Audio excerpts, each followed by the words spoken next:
Nabagsakan ng konkreto mula sa isang gusali ang 12 anyos na kambal at kanilang kaklase habang naglalakad. Pauwi po yan sa Quezon City. Kritikal ang lagay ng dalawa sa mga bata. Saksi, si Sandra Aguinaldo.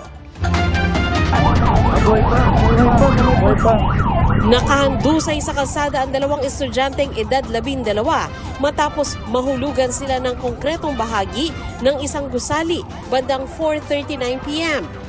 Naglalakad daw sila noon pauwi sa kanilang bahay mula sa eskwelahan.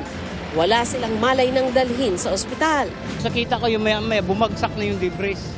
Kitang-kita ko po yun na paano tumama yung bato, debris sa ulo nila. Hindi na po nakabangon yung dalawang bata. Isa sa kanilang kasama na kapareho nila ang edad, nagtamo naman ng sugat sa braso matapos makatakbo. Sa paunang ulat ng Quezon City Police District, dalawa sa mga biktima ay kambal at ang kasama nilang si Carl Baldonado. Isinugod ang mga bata sa Capital Medical Center kung saan namin nakausap ang magulang ni Carl. Agaw buhay daw ang kanilang anak, kaya nais nilang manghingi ng tulong.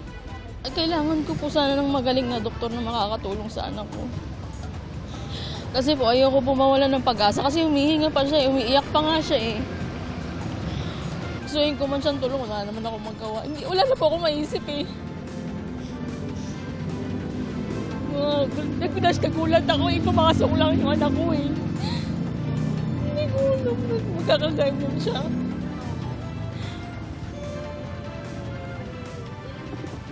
Nanawagan din sila sa may-ari ng gusali. Sana makipagtulungan sila sa amin. Naawa ko sa bata eh. Naawa po ako sa anak ko.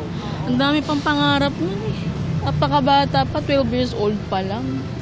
Sinubukan naming kunan ng pahayag ang building administration pero wala pang makausap sa ngayon. Para sa GMA Integrated News, ako si Sandra Aguinaldo, ang inyong saksi. Mga kapuso, maging una sa saksi. Mag-subscribe sa GMA Integrated News sa YouTube para sa iba't ibang balita.